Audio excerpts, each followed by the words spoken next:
Good afternoon, good morning, good evening, and welcome, people, to episode 160 of Dude and a Monkey. I am one of your co-hosts, Mark Foster, and as ever, I am joined by... Ian Loring, hi. What are you drinking, Ian? I got a couple of Vocation Brewery beers for today. Oh, very nice. I got Life and Death and Pride and Joy. Life and Death is the one I just cracked out. It's a 6.5%. So, that's a Thursday night beer. Yeah, boy. Fuck it. Why the fuck not? The thing is, I've been trying to keep it like a little bit on the down low of late, and I had a job interview today, so I'm kind of in chill mode now. Oh, so, sweet. A job interview which involved me building Lego Star Wars models. Yeah, that's strange, that, bud. I've not heard that one. Like, fucking... So, I do the interview, and then I know at the end there's a half-hour thing where I've got to do some sort of presentation. It's like, okay. And it wasn't to work at the Lego store or anything. This was like an internal vacancy in my workplace, which is essentially an investment management company. And the guy pulled out this Lego bag. I was like, what the fuck? And he's like, we want you to basically present how someone would build this. It's like, okay. You got half an hour. Do it whatever way you want. It's got to follow these points. Right. We'll see you in a half hour. I'm just staring at this Star Wars Lego box, just like, what the fuck? At any point did you think, I hope I can keep this afterwards? I actually asked. But yeah, so that was interesting. And the thing is, I did it from the point of view as if I was working in a Lego store, and it was like showing someone one of the hot new products for the year and like how to build it, and we've got to have fun with building it because it's essentially a training role I'm going for, so I was taking it from a training perspective. And one of the other guys in my department went for the job and had the interview in the afternoon, and he said he took it from the position that he was a chief in the First Order, telling people how to construct this turret. I was like, fuck, that's good. That's good, but I think he's overcomplicated it. Like, maybe, but the thing is, if this guy gets it, Jan, he's brilliant, this guy. Like, he's a really good dude. If he gets it, fair fucking play. If any of the other jokers go in for the interview, there's two others being interviewed tomorrow. If they get it, I don't know who they are, fuck them. But if me or Jan get it, then great. So I am very much in chill mode. This fucking Life and Death is gorgeous. How are you anyway? You alright?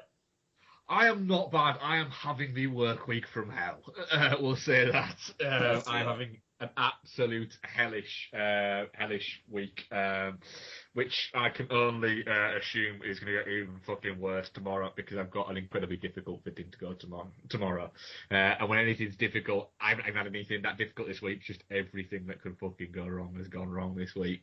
So I'm focused on 6 o'clock tomorrow night, which is around about when I think I'll finish my fitting tomorrow. And if I can get to that point without having some kind of breakdown, I am going to be a very, very happy man. Sounds good. Yes. So, other than that, all good. Is there anything in the wonderful world of movies that we need to talk about before we get into trailers that's happened this week? Well, today as we record Thursday the 19th, there was a big thing in the Daily Mail that Daniel Craig had turned down $100 million to play Bond in 2 more films. Jeez, that's... Wow. So that is, look, I'm done with this shit. Levels of no. That is a man quite literally going, I am too rich already to care about that. I mean, he's probably got a shitload of money. He's banging Rachel Weisz. He can pretty much, to an extent, do what he wants in terms of acting. So, good on him. You could see that actually pissing Daniel Craig off. Yeah. Yeah. Well, I'm looking at one of those terrible, net worth things, and it lists Daniel Craig has been worth around near $100 million, so around 50 million quid. I'm sure he's happy with that. I'm sure he's not going to be too bothered. And the thing about it is that's like, because it sounds a lot, doesn't it? I mean, $100 million is an incredible amount of money, isn't it? Mm. It is. But a James Bond movie to do 2 more, that's effectively like 5 years of his life, really. You know, so in that amount of time, he could probably do $5-10 million roles and get, you know, half of that amount, but do less work. Exactly. Yeah. No. Exactly. I mean, like he's booked to do a one series TV show, like so, and like apparently he's actually pretty into that by all accounts. So, you know, they'd have to wait anyway. Now, I mean, the kind of the scuttlebutt, because last week Tom Hiddleston was apparently photographed like out with Barbara Broccoli and Michael G. Wilson, I believe. Yeah. Who are the producers of the Bond films. So then the scuttlebutt was Hiddleston will be Bond. And I'm kind of okay with that, because it's going to be a very different Bond, but it would be cool to see Bond, go back to straight up charming. It will, yeah. It'll be cool to see that. The issue I'd have with that is, does he go back to straight up charming, or do we go back to that kind of smarmy, hyper-misogynistic Bond that was kind of creeping in a little bit in the previous couple of films a little bit? I don't think in this day and age, I don't think that would happen with an actor like Hiddleston. And that is the thing. Hiddleston seems a little bit too sort of smart and a little bit too just a nice guy, I suppose, is the best way to do it. Too moralistic, I suppose, to kind of allow that. You could see him being the sort of guy who would go, I don't think I'm going to say that, because it's a dick thing to say. Yeah, I mean, like we'll see what happens, but I'd be okay with Hiddleston. I like the fact as well that if that was Craig's last film, it basically ends with Bond driving off into the sunset with a girl. Yeah, which is quite nice. Because that felt weirdly, Spectre felt like, apart from the kind of leaving it open with Blofeld, it kind of felt like an ending. It did, and you almost wonder whether or not that Mendes and Craig kind of orchestrated that themselves, so that they could kind of go, look, there's a break there. You could quite easily say that's the last one without sort of saying, oh, but it was left too open. They could say, there you go, there's the break. I think as well as the, you know, who's the new Bond, the new interesting one will be who's going to be helming it, you know, who's going to be behind the camera this time. It is just as interesting as who's going to actually be sort of directing, who's going to be actually starring as Bond. Yeah, no, absolutely. It's going to be an interesting couple of months or so, because it does kind of feel like they're going to need to start revving up for the next Bond if they were going to want one out next year. It kind of feels like they need to be getting on with it now. Yeah. So, yeah, we'll see what happens. And I think maybe after the kind of slightly mixed reception that Spectre got, it might be good to kind of just set fire to it and kind of start over again, you know? Yeah. You know, sort of go, right, this hasn't ended on a bad note, hasn't ended in disaster. Spectre still made a fucking shit ton of money. They can kind of go, do you know what? That little bit of Bond there has quite literally taken it from the level it was at to the level above where everyone expects it to ever be. Totally. And, you know, it's taken the jokiness away from it. And maybe the seriousness and the moodiness needs to kind of temper a little bit with the future ones. I don't personally think so, but for fans of the franchise, they seem to. Then they can kind of do that without it going back to the, you know, the ridiculousness of the sort of the wave beforehand, the Brosnan ones, etc., which had that very noughties kind of polish to them. Yeah, and I mean, I'd be interested to see Tom Hiddleston interacting with Ralph Fiennes, like just because the age difference would be quite a bit less than Craig and Fiennes, and you know, so it's less of a slightly same generation thing. Yeah, I don't know. It'd be really interesting, and I think from a commercial point of view, he's a bit four quadrant, is Hiddleston as well. Like everybody loves him. Yeah. So yeah, that is it. I mean, part of the reason I think why everyone loves him is because he's proven to be quite talented. He's got that across, but also he comes across as he plays the game very well. That was an issue I think that Craig had, was he's bristly. There's no getting away from it. He's bristly, and it worked the way that he was working with Bond. Yeah, no, totally. But there was this whole I'd rather slit my wrist than do another one comment, Yeah. and it's like just the general Eon machine, the production company behind Bond. I bet they're just like we could kind of do without that. So yeah. He did seem like somebody who, during the Spectre sort of press sort of run, was kind of saying stuff that he knew would piss people off. Mm-hmm. Like quite literally saying, yeah, I have no problem with if somebody comes up and is getting in my face and getting over the top with asking for autographs and photos and things like that. I have no problem with saying, oh, please fuck off. Mm-hmm. And it's like, yeah, you are quite literally intentionally being a dick now. Good on him though. Fuck it. Okay, yeah, why not? Like I said when we were talking about before, a friend of mine worked on a film that Craig was working on and said he was a really nice guy. But he very much but apparently he's a very nice guy, very chatty, talks, loves his football, but doesn't really want anyone to know what he does outside of work. Quite a private guy. And fair play to him. Why not? That's why it's not a particularly movie star thing, especially in this kind of day and age. But yeah, fuck it, dude's got chops as well. So yeah, fuck it. Exactly. I look forward to, if Hiddleston does it, I look forward to seeing what that is. Exactly. Yeah. Absolutely. Yeah. And obviously Cannes been happening as well. Haven't seen it because I've literally been mental all week. I've seen nothing about Cannes at all, other than the occasional thing that says that it's happening. Beyond that, I know nothing. Yeah, I mean, I'm slightly disappointed that Xavier Dolan's film seems to be getting some of the worst reviews, if not the worst reviews of the in competition stuff. That can sometimes be a bit of a blessing though sometimes. Yeah, but it's not in the kind of the train wrecky kind of way. It's just not very good. But the Neon Demon, I think, screens tonight. So yeah, and Reffin's are very much a Cannes favourite, isn't he? Yeah, but I mean, the Kirsten Stewart film, for which there was a trailer out this week as well, Personal Shopper, which is the new Olivier Assayas film. I'm very, very into that. Kristen Stewart in a kind of a ghost story kind of thing, but where she plays a personal shopper. Yeah, why not? I'll watch that. Clouds of Sils Maria was fantastic. So, and I mean, it appreciably spoiler alert for Clouds of Sils Maria coming up. It appreciably gets worse when Kristen Stewart is just not in it for the last 20-25 minutes.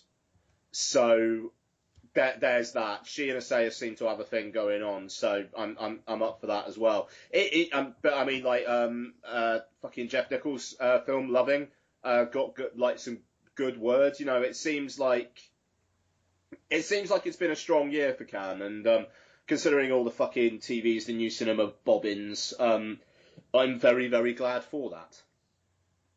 Yes, absolutely. Yeah, it's like you say, it's one of those things. It's not. They're two separate mediums. Mm. You can like them both, people. Yeah, quite. But yeah, there you go. Cool. Right, trailers. What have you seen this week? There's been a few out actually, hasn't there, this week? Yeah, I mean it's been like a good week and a half since we last recorded, so I've got quite a lot. Just a sec, I'm just going to mute my mic a sec. Sorry about that. Okay, so yeah, I've seen quite a lot. So, Yoga Hoses. Not seen that one. Yeah, well, it is. Yeah. It is what it is. Oh Christ, I've clicked on the wrong thing on Trailer Addict.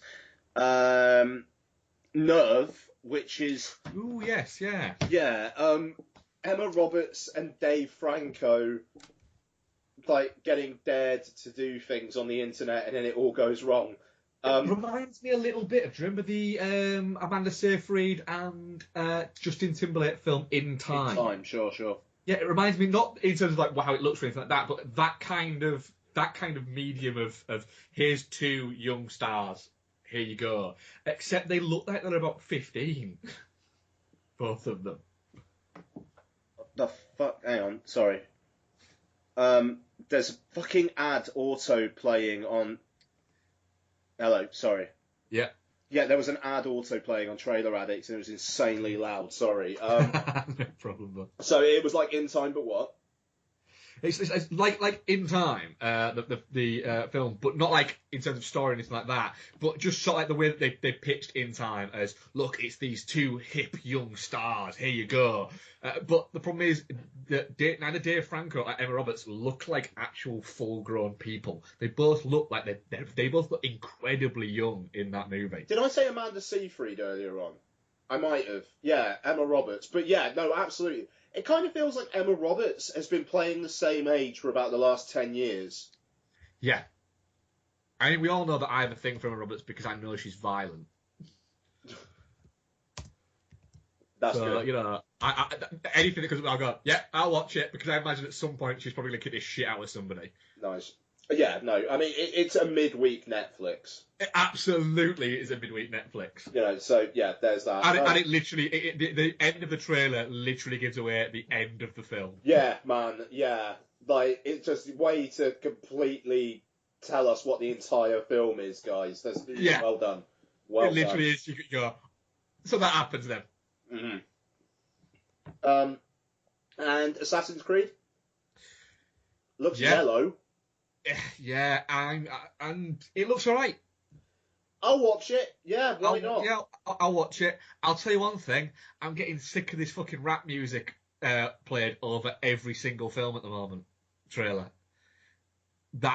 Literally that song. Because they're all the same. I'm not saying all rap sounds the same because I'm a fan of rap myself, but it is literally every film of that type now has that type of score running over the trailer. And it's a bit like, could you think of anything else? Really? Is that the best you can do? I'm a big fan of the line, "Welcome to the Spanish Inquisition."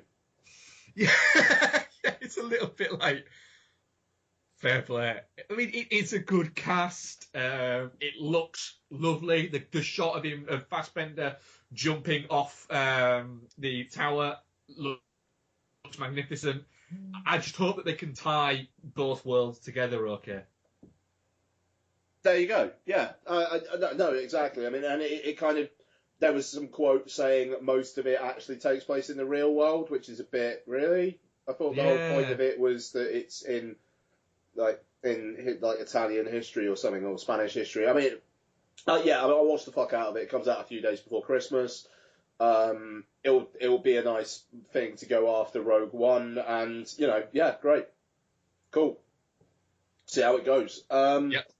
So, Billy something's long halftime walk.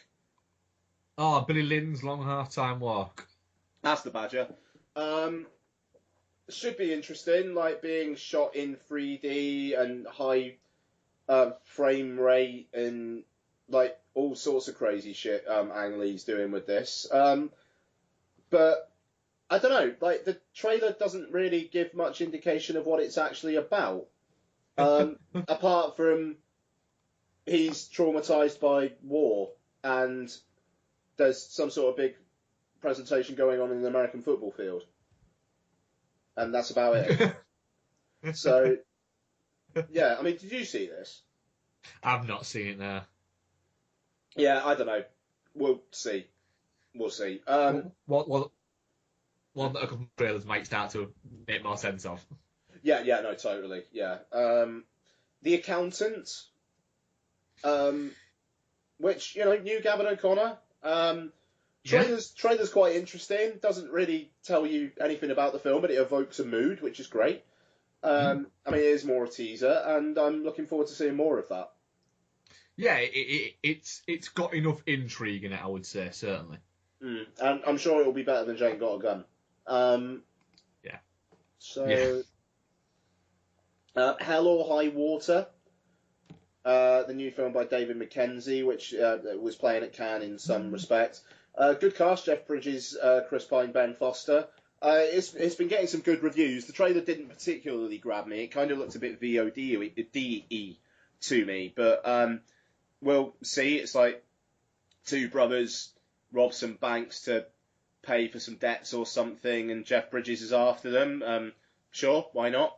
Yeah, with that cast, I'll watch it. Yeah, totally. Just based on cast alone. No, absolutely. Did you see the trailer for Don't Breathe? I haven't, no. Okay. I realised I haven't watched anywhere near as many trailers as I thought I had watched. Okay, so the trailer for Don't Breathe.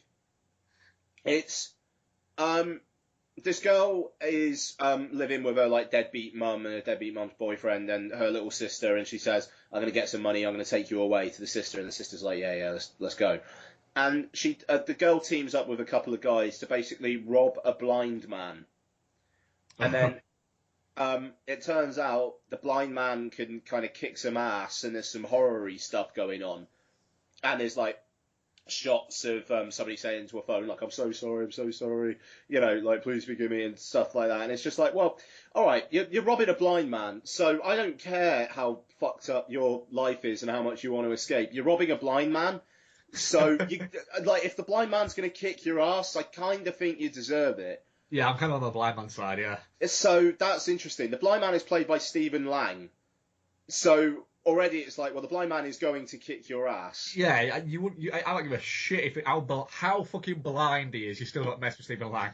Yeah, so you know, I'm a little worried about the sympathy here, but it's directed by Fede Alvarez, who did the Evil Dead remake, and it's produced through Ghost House Pictures again. So I'm assuming Sam Raimi's got something to do with this again. And I mean, like, I'm kind of intrigued to see what the fuck's actually going on, because it seems like some supernatural shit's happening. So you know, we'll see. But yeah, all for the blind man. Yeah. Fuck the robbers. And finally, the new trailer for Ghostbusters, which I still think looks fun. I'm in agreement there. I still think it looks fun. I'm still well on board. Yeah, and that's it for me, man. How about you? Good morning, lad. The second trailer for Pop Star Never Stopping. Still very worried that this is going to run out of steam very, very quickly in the movie.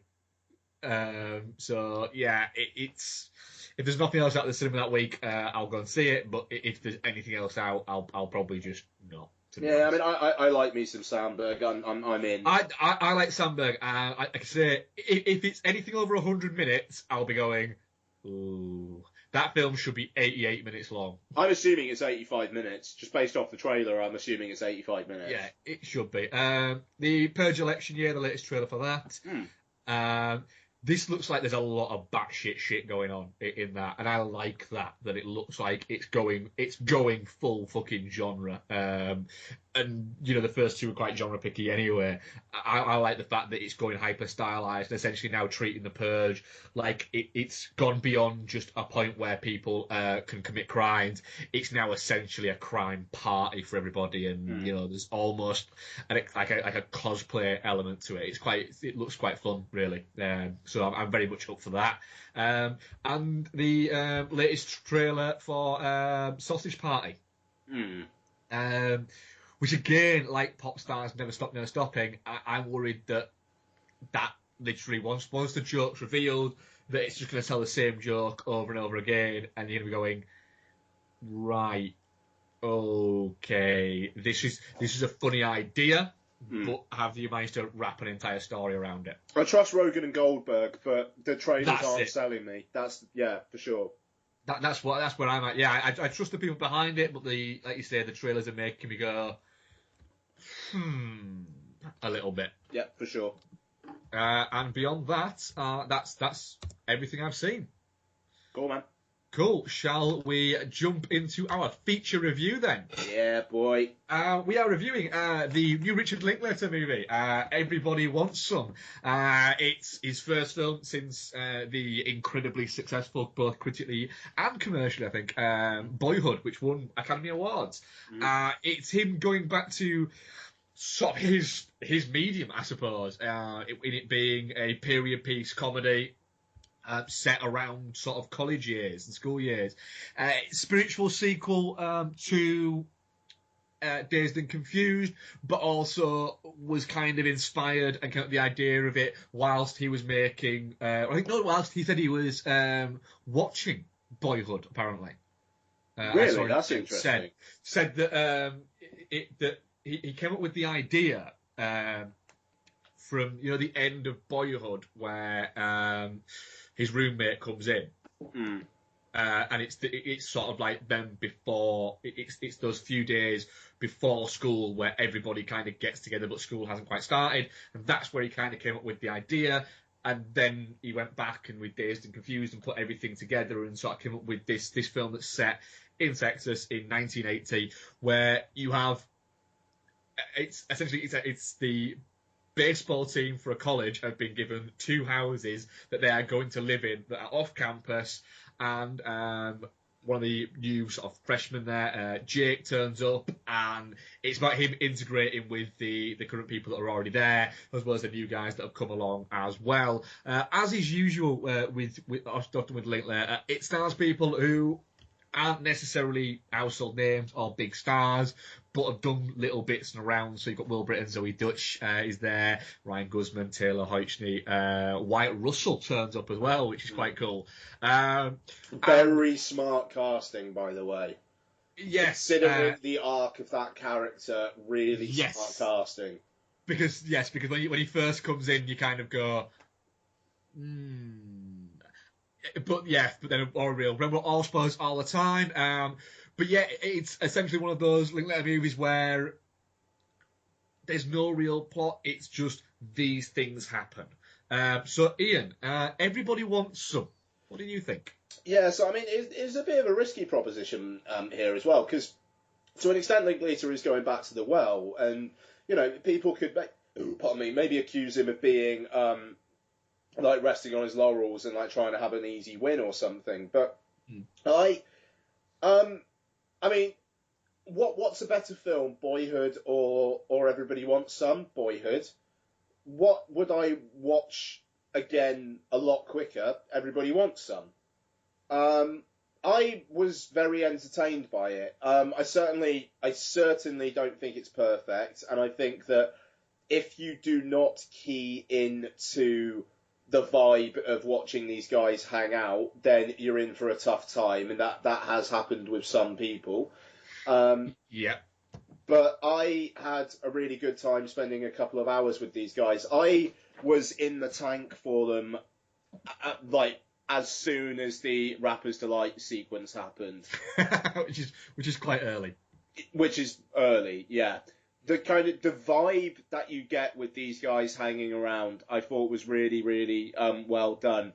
And I think it just about does enough to show that the women characters are not just fuck bunnies,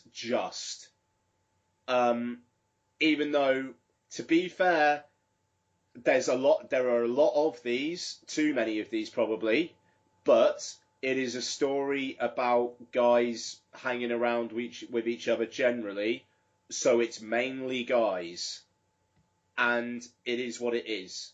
And for what it was, I had a really good time with it. Yeah. I think what I'd add to what you're saying, going back to what you're saying about it, the idea that essentially this movie, it's not telling a story, it's not taking you somewhere, it's showing you things that happened. And if you watch Dazed and Confused and said after that, that's just a bunch of kids on a night out, nothing happens, then don't watch this, because this is just essentially that kind of thing. However, if you did watch Dazed and Confused and you loved Dazed and Confused, then you will probably love Everybody Wants Some, because that's what it is. And Linklater is fantastic at doing this that he does, and it's really amazing to see how with Linklater how he's grown in the sort of 23 years since Dazed and Confused was out, how his kind of personality has changed a little bit, and how the movie world has changed a little bit, and how he's thrown those in but still set it as a period piece as well. It is really, really clever. The guys are there's none of them that are instantly kind of dislikable as such. They all have their quirks and have the moments where you don't really like them. But yeah, I think that the thing you were saying about the whole it's a lot of guys doing guy things and there's women in there. I don't think it ever veers off anything beyond it. I think that it's the girls game as good as they get in it, and there's a moment in it where it basically acknowledges the fact that, look, this isn't us manipulating girls into bed. They want this as well, and they're hunting us as well. In a little bit in the same way as in Dazed and Confused does that as well. He throws that kind of the sort of sociology bits in there, and the kind of psychology of everything, and the more sort of deeper moments that Linklater especially sort of started doing post Waking Life. But now if you go back and watch things that are pre-Waking Life, it's aching that it's already there. It's just that maybe it seems a little bit more prevalent post sort of Waking Life. But they're there especially with the Glenn Powell character, Finnegan. He's kind of this prophetic guy who's sat reading Kerouac and is sort of philosophizing, the existence of what's going on. It's wonderful in the fact that they snapshot the movements that are within sort of the 80s by these different parties that they each go to and they each put on costumes to. And not only do they do that, they actually have a scene where the two almost main characters, or the two central characters, actually discuss the fact that they keep on going to these different parties, dressed in these different outfits, and then logicize it. It's fantastic. Yeah, it's a great time spending time with these characters, and one of the most interesting kind of actual moments in the film is that there's a point where you're going, we're an hour and 10 minutes into this, and they're baseball players, and not at any point have they played any baseball, and then we get an entire sort of segment of them just at baseball practice, and it's fantastic. It's one of the best sequences in the film because it's just it's.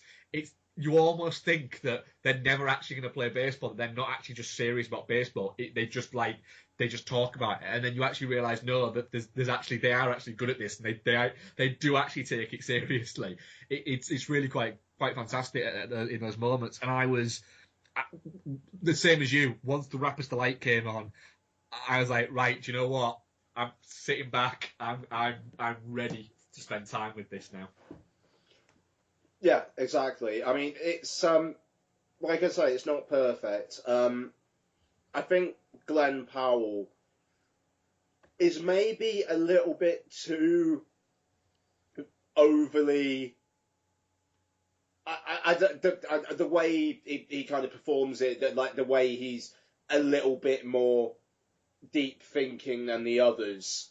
And he's a little bit too overly expressive with it. I think it almost kind of feels like when he's got this stuff to say, he's really like excited about it. He's really focused. He's kind of almost grabbing someone and just kind of like articulating with his eyes and his mouth, and just like I mean, the thing is, I watched it on Sunday. It's Thursday now. I'm finding it hard to think of specific delivery and stuff like that. But he felt a little bit too on at times for me. And I think Blake Jenner, he's good. He is good. He is a little bland. But I think maybe his character is a little bit like that. Like I mean, I like the way that he was a big fish in a small pond, and now he's a small fish in a kind of a big pond. And I do like that, but I didn't find his character super compelling. But he's not. No, he's not. The guy who's taking you through it isn't the most interesting character in the film. It's the rest of them that make up the interesting people. But I think Tyler Hoechlin is very good. I like yes. his kind of like, he's a bit of a dick and he feels threatened, but yeah, there's a great moment with him though where when what's the name, the other picture guy, the guy who's mad, can't remember his name. Oh fuck yeah, but yeah no, even Jay Niles. Yeah. When he comes over to apologise him, and he just goes, and he's struggling to apologise. He just kind of like leaves behind and taps him and goes, "Yeah, we're cool." Yeah, I mean, and the butt slap and whatnot. Yeah, yeah, the butt slap. Yeah, no, I mean that's the thing. I mean, like, I like the way that conflicts are brought up and resolved like that, and things are kind of brought up and then they don't get paid like kind of played on. Like the scene early on where the coach is saying like no taking girls upstairs, no alcohol, and there's never any reprimand for that. Yeah, it's typical kind of Linklater in the sense that he builds all of these things, and normally you'd think there's going to be a crescendo, but there isn't. He doesn't. He never goes beyond kind of the remits of standard reality into these. He never shows you big, massive, life-altering moments. He just shows you moments. Yeah, exactly. That's a great way of putting it, and it works. It works really well.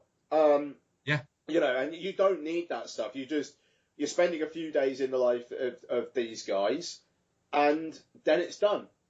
Yeah. You know, and it's not particularly saying anything, but then no actor is as bad as the alcoholic dad in Boyhood. So, you know, swings and roundabouts.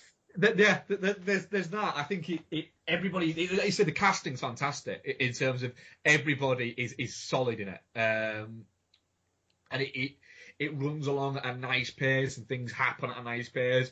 And like I said, nobody's an arsehole. You know, there's a few dicks in there, but no one's an arsehole. But it has the camaraderie of a team in the fact that they're allowed to dislike each other within the team and be arseholes to each other within the team. But that's because they're teammates. If somebody else is an arsehole to that person that they don't like within the team, they're still going to defend the guy from the team because that's how teamwork works. It gets together that kind of that camaraderie, and it addresses the ridiculousness of we've been given these two houses because we're on the baseball team. And let's be honest, out of all of us, maybe one of us might ever get to make it to the big leagues. But everybody, when they got here, thought that one was going to be them. And most of us still think that one's going to be us. Except, and Glenn Barber said, except me. I don't think I'm going to do it.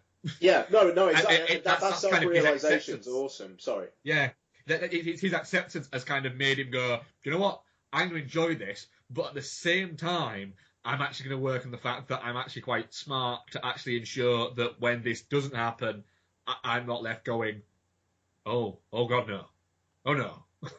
Yeah, no, exactly. I mean, like, and that oh God, no thing is exemplified by Willoughby, Wyatt Russell's character. And, yeah.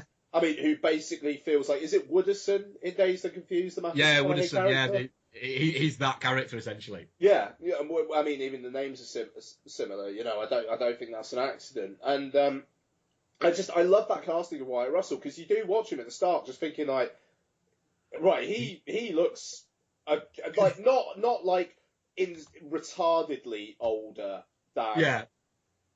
Like, it's not like the time at my secondary school where a Channel 4 crew integrated like a 30-year-old into my sixth form class for 6 weeks without actually telling us he was 30, and all we ever said was, that guy looks fucking old. Yeah. That happened. But yeah, I mean that's all we. Yeah, that was fucking mental. But you know, so it's not like that. It sounds like it was, well. Yeah, but it's not like that. But the fucking cameraman like took my copy of Requiem for a Dream on DVD, and they basically got chased out of town once it was all found out, so I never got it back. Fucker. Yeah, but anyway. Yeah, sorry, where was I? No, yeah, I mean, that's the thing. But he does feel like, oh, that's movie casting of a college kid. Yeah. But then it turns out, well, no, actually. So Linklater's very, very, very clever there. Because none of the other guys look like they're too old for it, but Willoughby kind of does. Yeah, he does, but if that... It wouldn't have been the point to an issue. No. It would have been, we'd have probably said, don't you think Wyatt Russell looked a little bit too old maybe for it though? Totally. But not like you say to a glaring point. It didn't feel out of place. Everybody kind of sort of sat quite nicely. I thought the guy who had the moustache and the hair and was always wearing the trucker cap, at first I thought he looks old. But then as it went all along and there was more kind of close-ups to him, you went, actually, no, he just looks like a young kid that's grown up. With a really big bushy moustache. Yeah. You know, he just starts to look a little bit like that. But yeah, it's the fact that it's just a bunch of guys just hanging around, just getting drunk, trying to score, and, you know, smoking weed. That's it. It's very, very similar to Dazed and Confused, but it is absolutely different enough to feel like essentially a spiritual sequel. You know, if in 10 years' time Linklater wanted to go, do you know what? I've done 70s, I've done 80s, I'm going to do 90s now. He'd probably still be able to tap into something that was there. Because, you know, Linklater grew up in the 80s, so he's riffing on that. So the 70s were him looking back on a decade, and the 90s is where he started to make his name as a decade. You know, I'd happily watch that, and they'd go together as a wonderful kind of trilogy. And who knows with Linklater what he's going to do? He's always been a director who has very much he's dipped his toe into the studio. It's a studio pool, but has very much sort of forged his own path and done his own thing really over the years.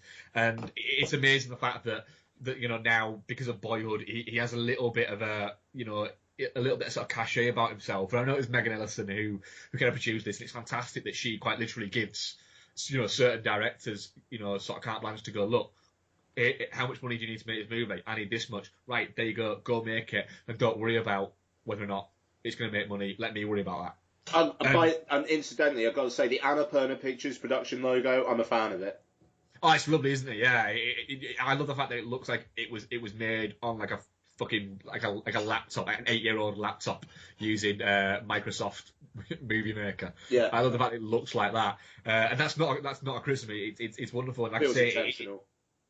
It does absolutely feel intentional, yeah. And it's great the fact that, you know, the Annapurna Pictures are giving a lot of kind of directors carte blanche to kind of do what they want and make their movie, and that's really fucking cool that there's somebody out there that's kind of allowing this to be art and to be watched without it having to be commerce, I suppose. Yeah, no, exactly. And I mean, that's the thing with Linklater. He feels like a guy who's never going to do a Marvel film, but he's not going to be a dick and go, oh, I'd never do a Marvel film. Fuck that. He'd be like, no, I just don't really feel like it.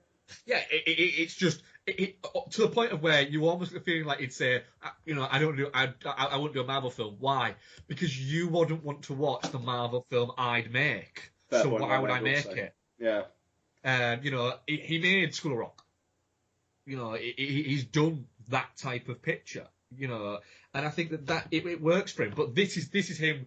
Literally, there's such a confidence and a bravado in this movie straight away, where it's a guy who quite literally is going, I'm good at this, and you're going to enjoy this.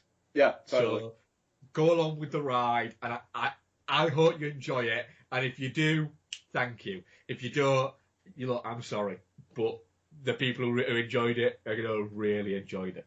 Yeah, absolutely, man. Yeah, definitely not shit.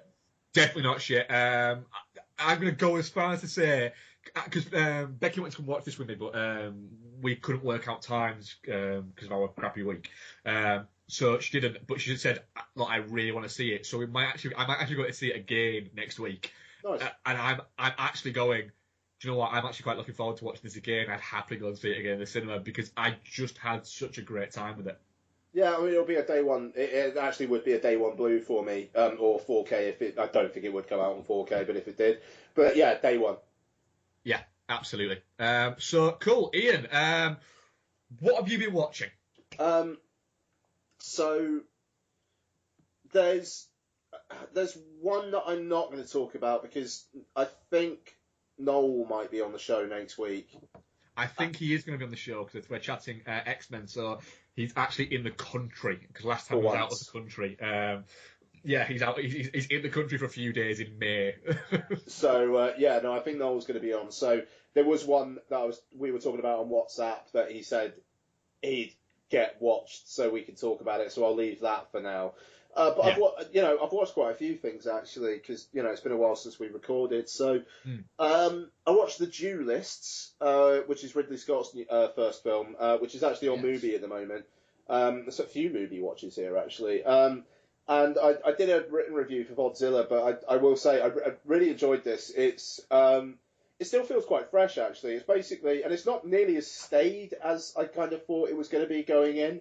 It's basically Harvey Keitel gets pissed off at Keith Carradine, and then through military rule, every now and then they basically have a duel because Harvey Keitel won't give up his beef. Keith Carradine basically spends the whole film going, "Why is he so pissed off with me?" And then every 20, 25 minutes or so, they have a bit of a fight. And it kind of goes through about 30 years. But it's brilliant because there's stuff where they're in the army and they're allowed to have duels as long as they are of the same rank. So there's okay. I don't know whether that's based on fact or not, but there's one bit where Keith Carradine is basically hiding from Harvey Keitel, and he's trying to hide from him for a few days because he's about to be promoted to a rank above Keitel, so then Keitel can't touch him. So then he's just trying to kind of evade him because then Keitel can't touch him because of procedure. So they have these duels, and there's one that's on the horseback, which is kind of fucking mental, actually. He uses really, really fast cuts, really fast cuts to get into their mind's eye, and it's very effective. And the last one takes place on quite a massive landscape, and it's quite a fucking tense little sequence, but it's a really interesting character study between two guys who just kind of need to sit down and have a beer and just fucking hash it out, but won't because they're blokes, and it's not what they do. It's kind of fascinating, but it's really entertaining. It's actually quite funny as well. So it's quite a heavy recommend as the Duelist, actually, and like I say, it's on Mubi for about another 3 weeks.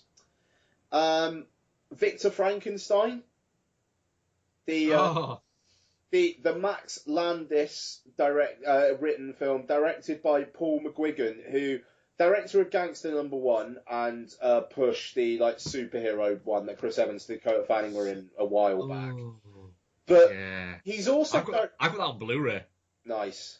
I do actually own that on Blu-ray. I bought it for £2 from Asda. I don't remember it being terrible, just very anonymous. But it literally, I remember nothing about it. I don't really remember a thing. He's also directed a few episodes of Sherlock. And boy, can you tell. McAvoy basically plays Frankenstein as a more gregarious Sherlock. And there's a lot of... You don't watch Sherlock, do you? No, I don't. There's a lot of stuff up on screen in Sherlock, trying to get into Sherlock's mind's eye of how he's working stuff out. And it's very similar to getting into Frankenstein's mind's eye and how he's working stuff out. And it's a bit, oh God.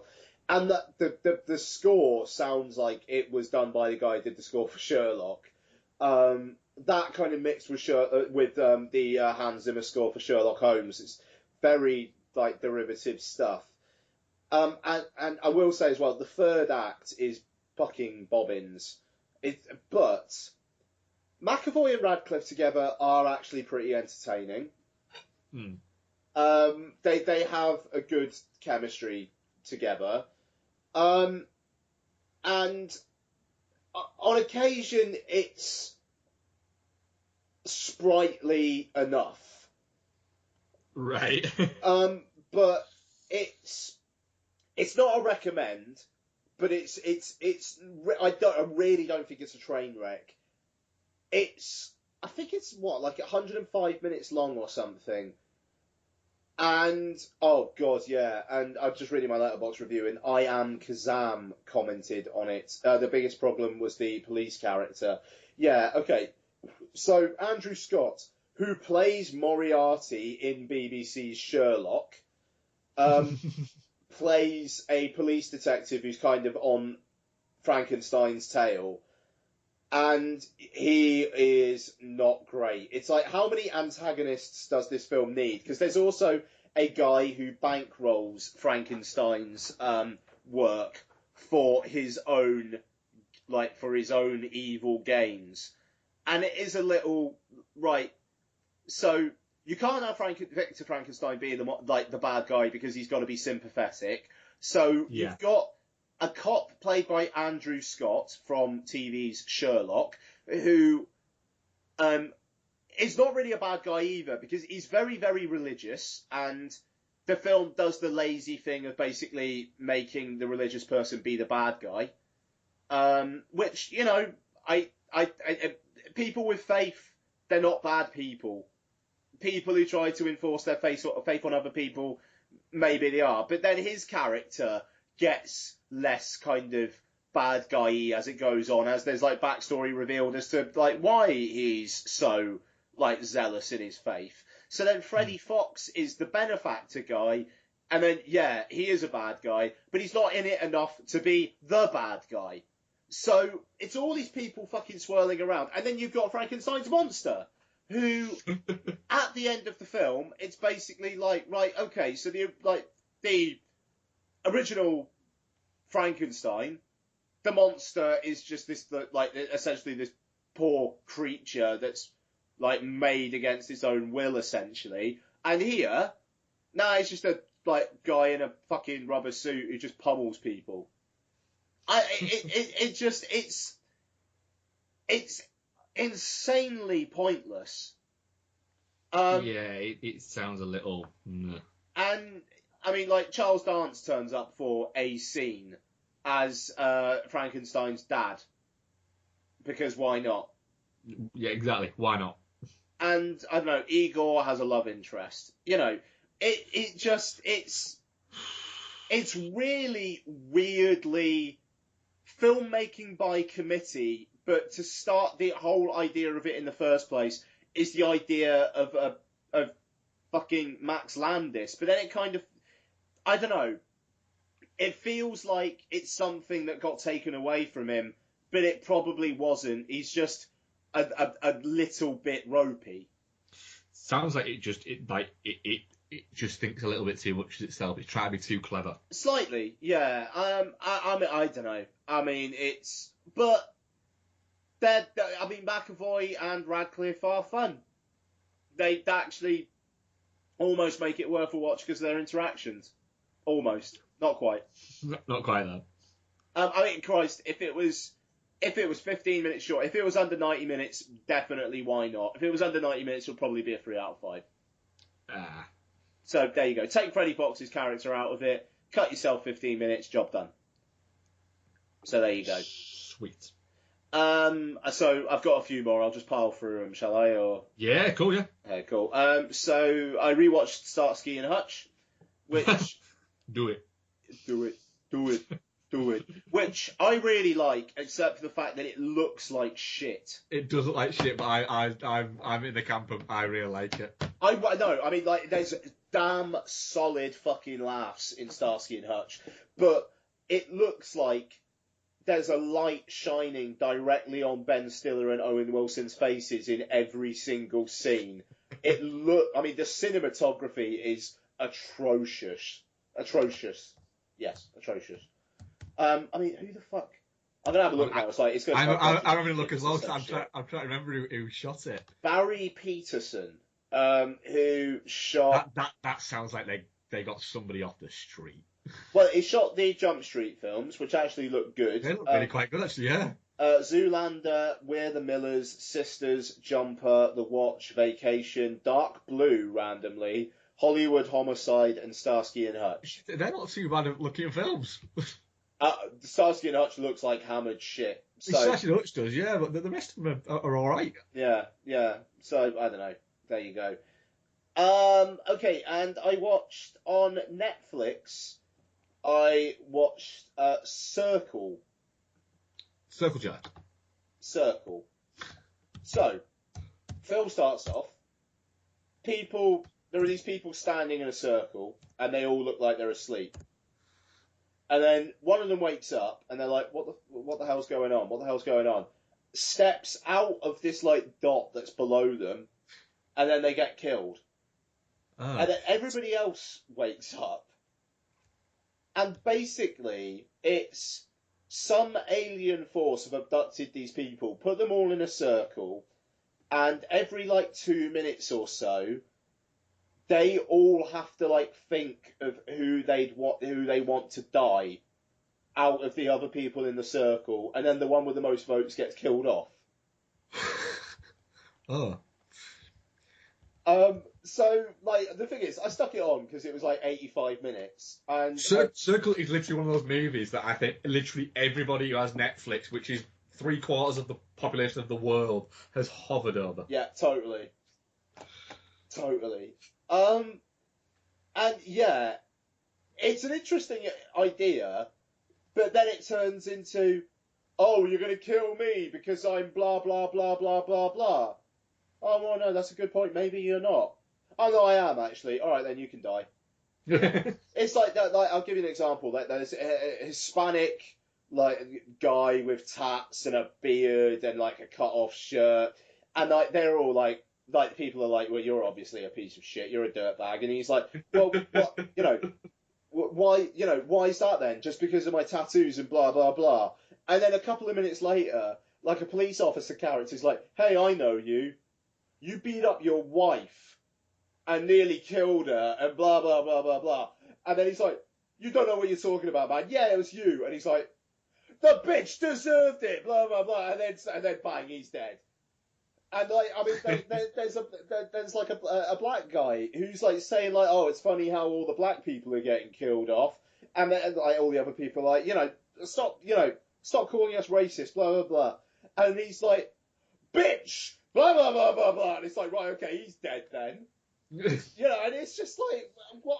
So it's like, I'm not a stereotype. Oh, sorry, maybe you're not a stereotype. I'm going to perform exactly to stereotype. Okay, you're going to die dead. And that's all it is for about 45 minutes or so, because they have to fit out the crowd.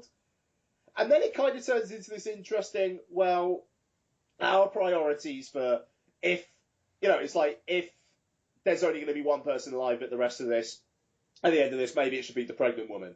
Or maybe it should be the little girl. Or, and then there are people who are like, well, no, hang on a second, I want to live. So then people start kind of voting with each other against the pregnant woman and stuff like that, like to try and like manipulate block voting. And then they're like, well, and then there's like a husband and wife in there, and then like they say to the husband, like, well, if you vote with us, we won't vote for your wife. And stuff and stuff like that, but you've got to vote with us because, like previously, he was thinking of voting with another group, and so it kind of starts doing quite interesting stuff like that for about 20 minutes or so, and then it ends with a twist, and then it just kind of ends. It's like, oh right, fine. So there are moments of interest, but the acting is terrible. But it's basically like 50 people who are probably normally extras. Well, I was just having a look at the cast, and there's a lot of people in it. Yeah, like it's 50 people. Hardly any of them are known. No, I mean, it looks like it was pretty low budget. I mean, there's like one scene set outside, and then the rest of it is in this room. So it looks like it could have been shot in like a week or two. I mean, I'm looking at a review on Letterboxd, Cube 4, Circle. That's, kinda. It as always looked quite reminiscent of that, yeah. Yeah, so, it's... I wouldn't recommend it, but... and I like 2 out of 5, but if the premise is interesting, you maybe could do worse. Yeah. Maybe. So there you go. So that's Circle. But like you say, it's just one where I'd seen on Netflix loads. I was like, fuck it, that actually sounds like an interesting idea. I've got an hour and a half. Why not? So yeah. Okay, 2 more. Both movie watches. Failsafe. Sidney Lumet's film, which is fucking tense. Holy fuck. Yeah. Holy fuck. Is it tense? So it's basically set around the Cold War. A mechanical malfunction basically leads US fighter pilots to go into Russia to nuke Moscow, but it was a genuine mistake. So it's the guys in the air wondering whether they should actually do it, and the guys down below, including the president, played by Henry Fonda, essentially trying to convince Russia that they're not meaning to do it. The third act made me so tense that I actually got indigestion.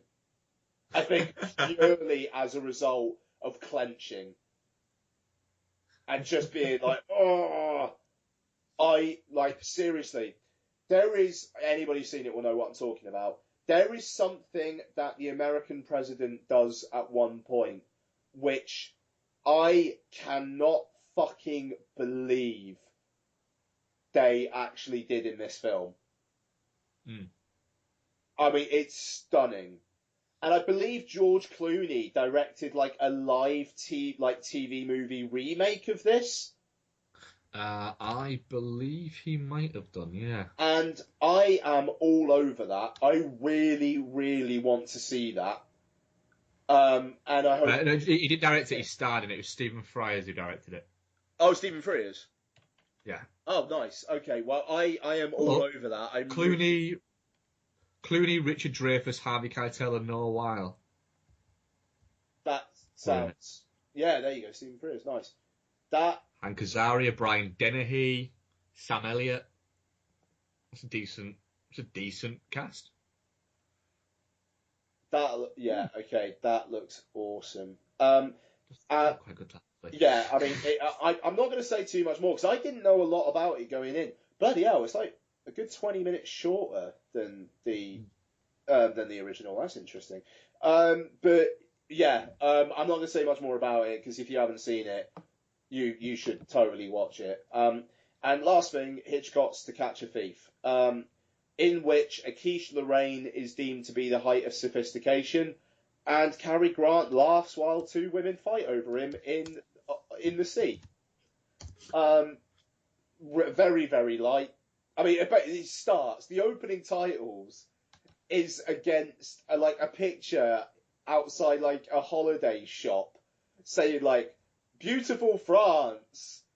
And then it kind of zooms in on the picture, and then it's France. So it's like the early Bond films where it's basically like travelogues. It's like showing ordinary people things they wouldn't be able to see. And that's basically what this film is, but with quite a fun little caper going on with it as well. Cary Grant plays an ex-cat thief, cat burglar, who somebody starts copycatting him. He's trying to prove who they are. And I thought it was kind of obvious who it actually was. The twist isn't great, but watching Cary Grant and Grace Kelly kind of interact is fun. There's a mother character in it, Grace Kelly's mum in it. That actress is great. Cary Grant teams up with this insurance guy. He's fun. It's a good little cast, light as a souffle, but it's a great deal of fun. Cool. Yeah, and I'm done. All right, cool. Right, I shall jump in with mine then. Right, I rewatched Bad Neighbours. Having watched Bad Neighbours 2, or Neighbours 2 Sorority Rising, whatever it's called in this country. Rewatched Bad Neighbours. Have you watched this since it was at the cinema? Yeah, like once, yeah. You didn't rewatch it. What do you think on a rewatch? Pretty good. I don't know. Yeah, I really enjoyed it again on rewatch, and I enjoyed it the first time round. But yeah, it still holds up on rewatch. I found it less sort of nasty than I remember, a little bit more kind of playful than I remember it being. So I had a lot of fun with my rewatch of that. Also, I rewatched the Rupert Wainwright movie Stigmata, which is literally one of the most 90s movies ever made. Nice. It's so painfully 90s. Starring Patricia Arquette and Gabriel Byrne. I love me some fucking supernatural kind of Catholic movies and Catholicism movies, so it is a little bit like catnip to me. And this is, it's all over the place. It's hyper stylized. There's a lot of kind of. It looks a little bit like somebody watched a lot of Tony Scott action movies and then tried to make a supernatural horror in the same kind of style. And it doesn't quite work out, and Patricia Arquette isn't fantastic in it. It's one of those where her weirdness goes a little bit too far one way, that sort of quirkiness that she has. And Gabriel Byrne seems like he's playing Gabriel Byrne on holiday a little bit. The music is by Billy Corgan as well, which is quite strange. But it is a lot of fun. It's 10-15 minutes too long, but like I say, it's kind of a, if you enjoyed it the first time round, going back to rewatch it is fun, not necessarily entertaining though, is what I'll say. Okay. And then the sort of the three that I'll talk a little bit more about. I rewatched Death Proof. First, I've watched it in quite a few years, despite the fact that I really enjoy Death Proof. And it is one of those that gets better every time I watch it, to be honest. I find myself enjoying it and having fun with it the more and more I watch it, really. It's of the two Grindhouse movies, it's the one that kind of feels more like somebody's having fun and doing a project rather than just making one of their own movies a little bit, which I'm not sure whether or not that falls more into kind of what Tarantino and Rodriguez were doing or not. But it kind of makes me kind of enjoy this more, because this feels like more like Tarantino is trying to make a movie inspired by Grindhouse movies, whereas Robert Rodriguez has just made the normal type of movie he would make and then put a load of digital scratching and things on top of it. But and not to say I actually really quite like Planet Terror as well. Actually, I do find that movie quite entertaining. But I find Death Proof to have a little bit more to say in a weird way, or a little bit more about it, is what I'd say. I like the fact that it's split into two acts and almost like two movies, so that the idea that Tarantino had, that where these Grindhouse movies were often shown as double bills, so they were originally shown as double bills, sort of Planet Terror and Death Proof, but obviously as much sort of scaled down versions of each other. Tarantino's his full film is almost like that in itself, the same character. Russell's fantastic in it as this overblown character. I like the interactions between the characters. I will say that any time Eli Roth's on screen, the appallingness of his acting ability is kind of on full display. It literally, you can almost see the cogs turn in his head as he's remembering his lines. It gets like that, but it's a lot of fun. And Zoe Bell is a lot of fun on screen, doing essentially mad shit.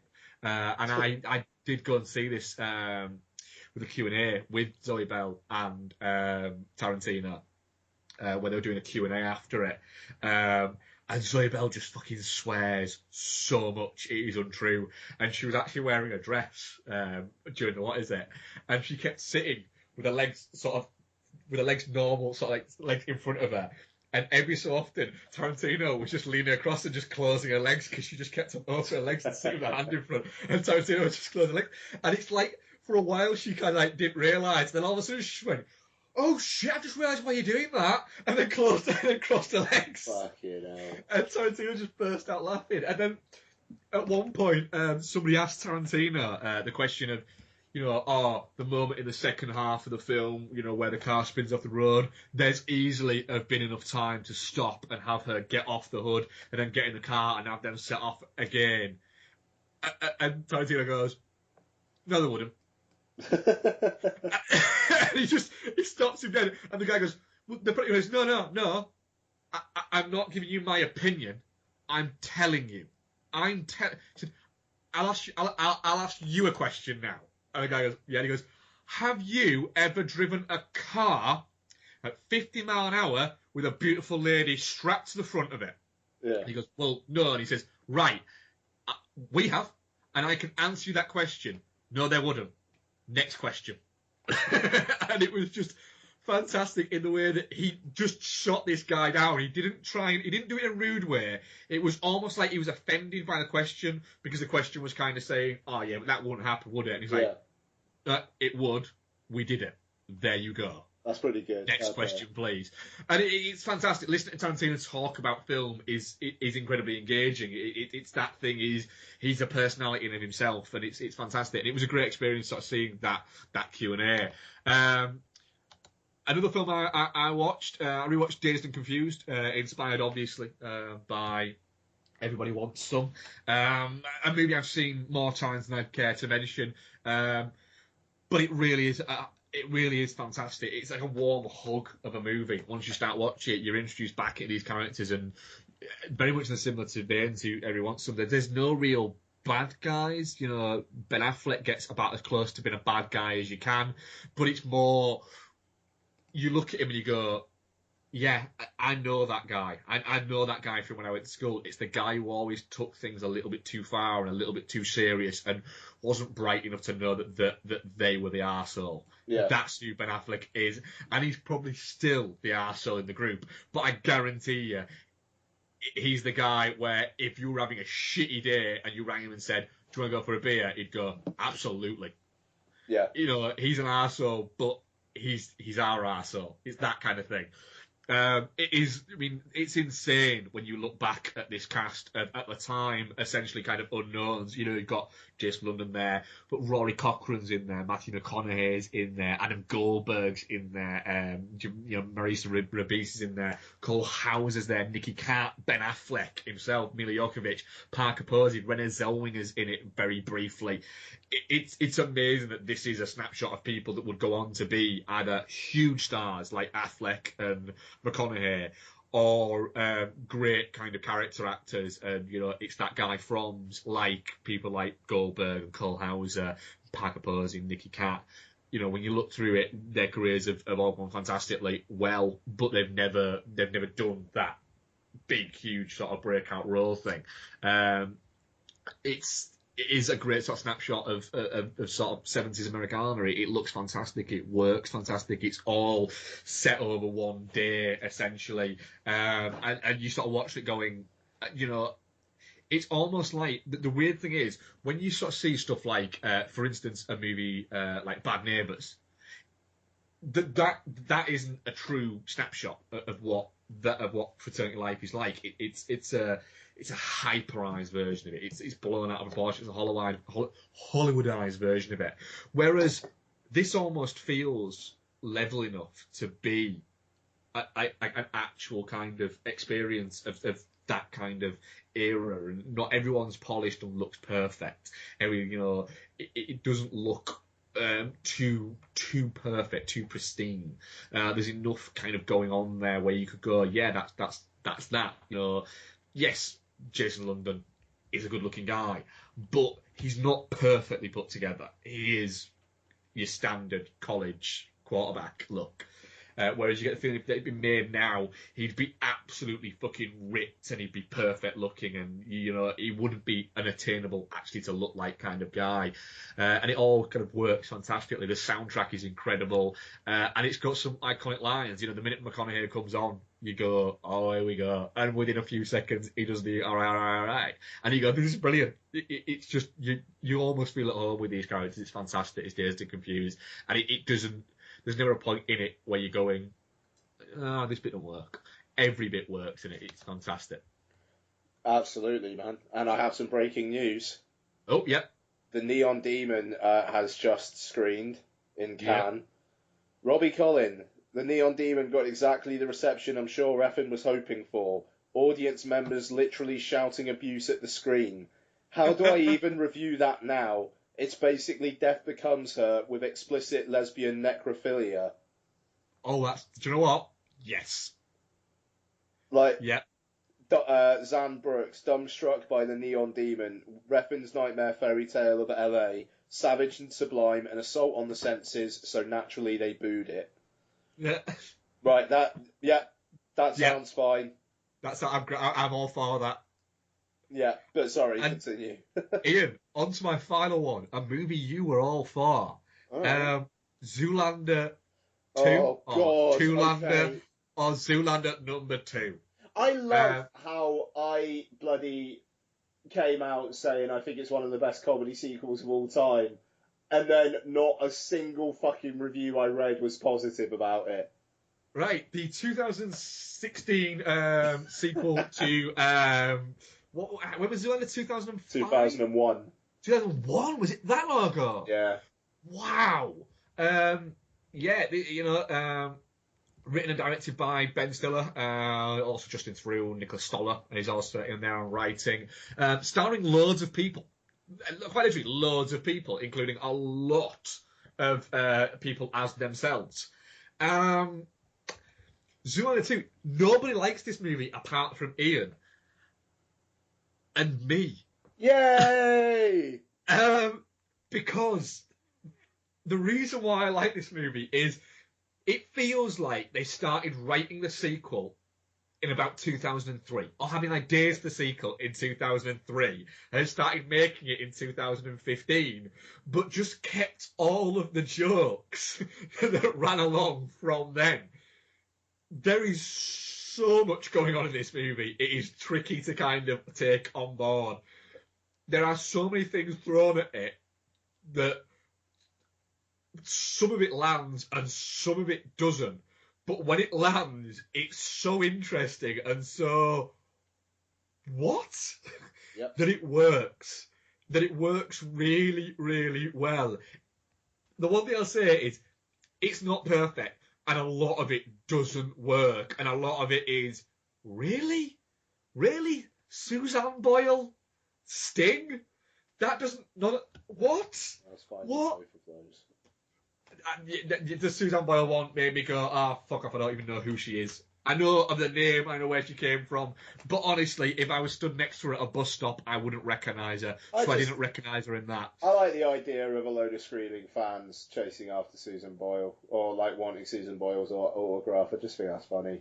Sorry. I enjoy the fact that MC Hammer is in the Fashion Police prison. That's fucking amazing. I enjoy the fact that they couldn't work out what Neil deGrasse Tyson did, but they knew they liked him. Yeah. Was good, was funny. Them try to work out what the guy who was completely all about irony, the designer, Oh yeah. was going on about, and they just kept looking at him.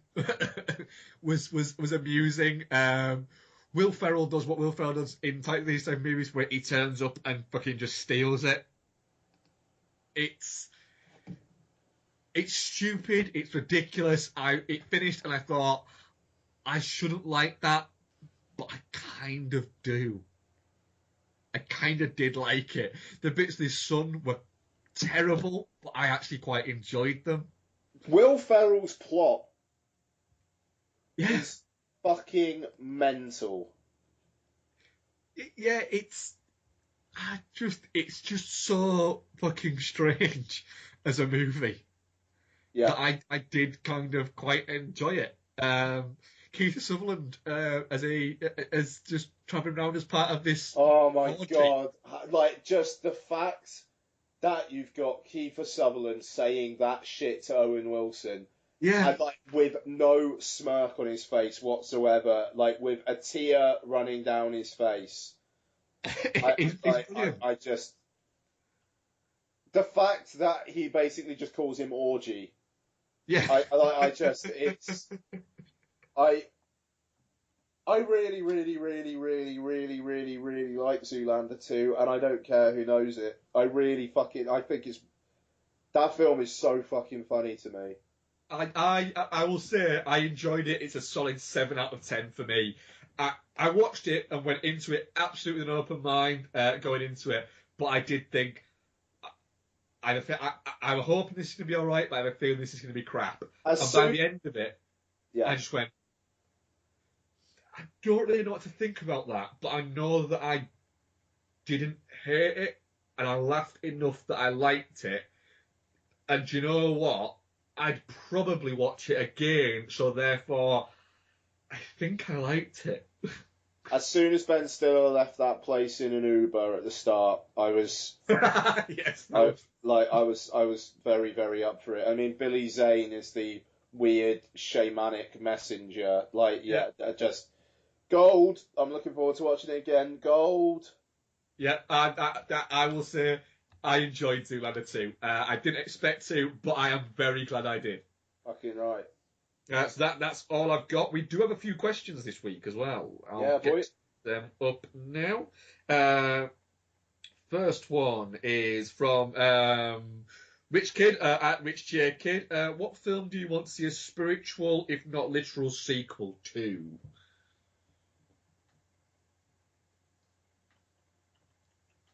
So a spiritual, but not necessarily literal. Yes. Oh, that's difficult.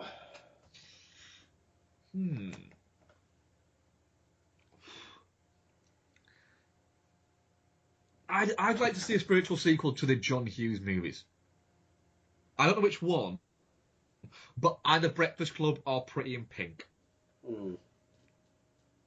Just because I like the kind of the kind of world that's set in, that universe that's set in. It'd be nice if let's say he's a state when look, here's a script that he had written that he wrote around the same time as he wrote those. There you go, and gave it to somebody, and they made it.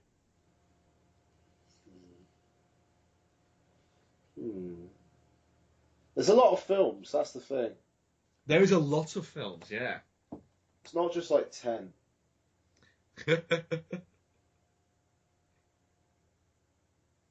This is really playing me this one, isn't it? I'd quite like My Neighbor Totoro 2, where the girls are grown up and Totoro and Cat Bus are now demonic forces plaguing them. Just really, just go.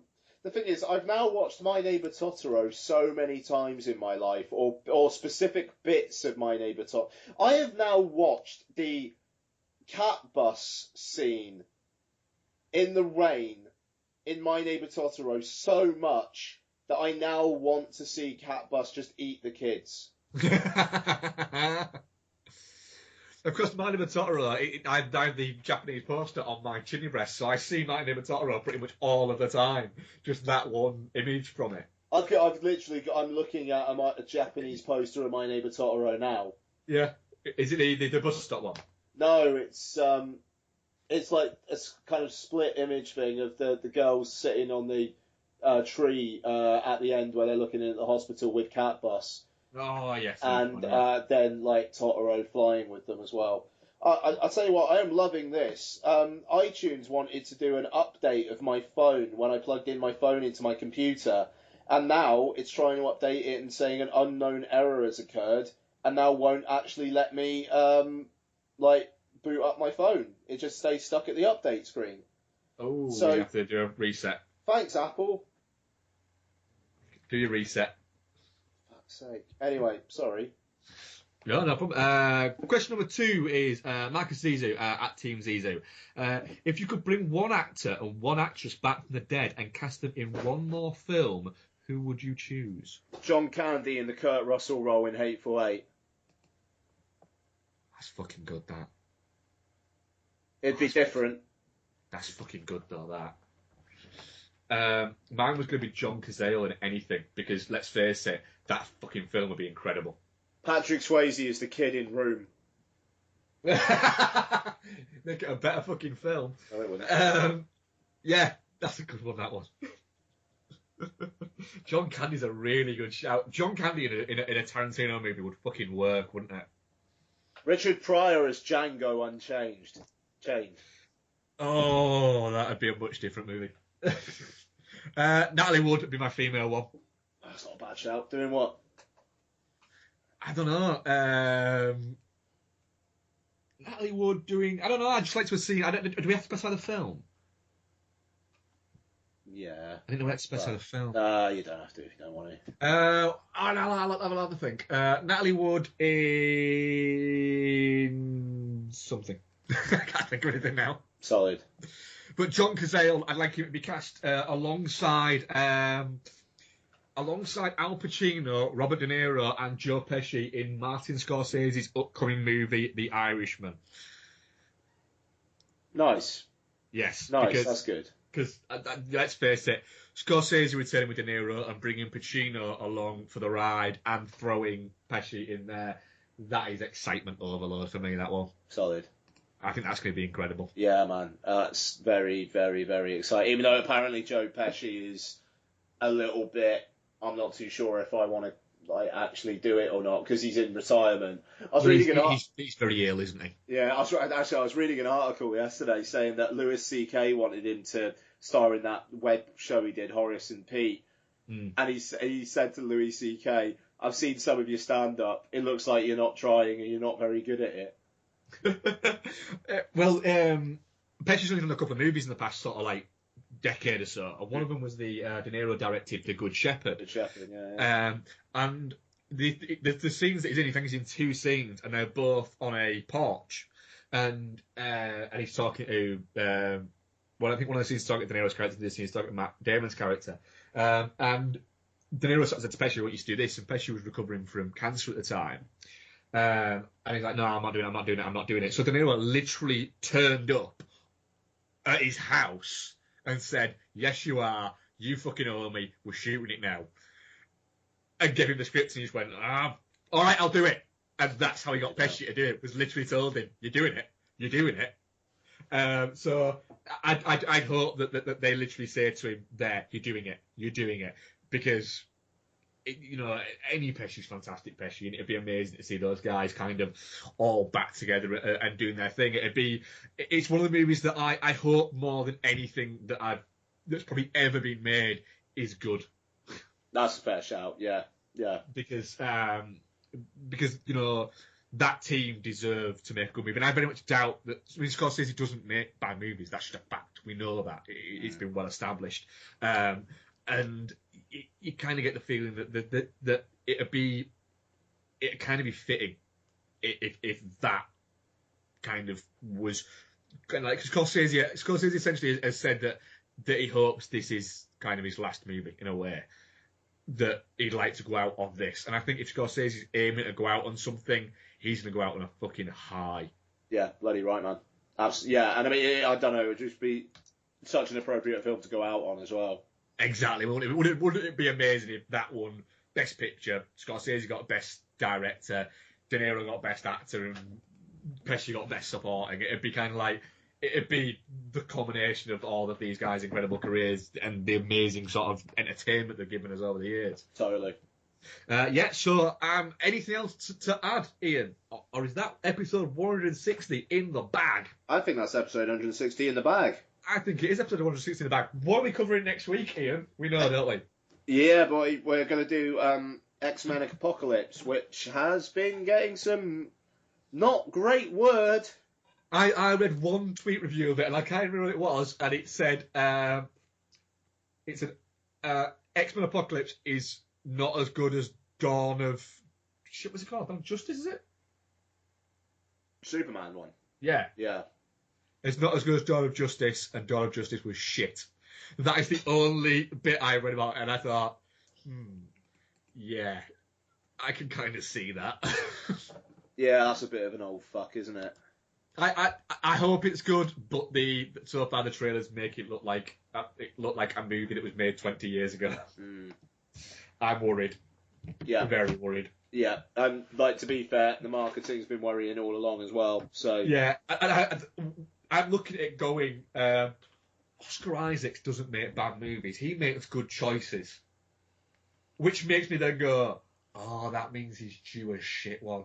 Yeah, that means he's due a sorry guys kind of one. The thing is, he's so caked in makeup here that no one's even going to know it was him, so he'll be fine. Yeah. He can literally go, "That wasn't me. I'm sure it was." No. Hey. Remember that bit where I slapped Finn on the side in Star Wars? Oh yeah, we do remember that. Yeah, you remember X-Men now? What exactly? Yeah, exactly. Yes, but we'll see. Yeah. Who knows? Who knows? Look, as ever, I hope I go in and come out and go, you know what? Enjoyed that. I mean, the good thing is, I don't think either of us, and I think it's fair to say, no, don't hold the X-Men films up to be the the high watermark. Yeah. No. Of superhero cinema. So, I mean, let's see what happens. Hey, Rose Byrne's in it, so that'll be good. Yeah. Just as long as she looks like she's had a decent meal. I'm worried for her. I'm not gonna lie. I'm worried for her. I do feel I feel a little bit like if I was on craft services, I would go, "Yep, it's low fat milk in there all the way," and then as soon as she turned around, I'd go, "Oh, fat." Just to kind of beef her up a little bit because she don't look well, bless her. And on that note, that was episode 160. We hope you enjoyed it, guys. At dudeandamonkey on Twitter, at Ian Loring on Twitter, at dudefuzz on Twitter, dudeandamonkey@gmail.com, and we will speak to you guys next week. Bye. Bye.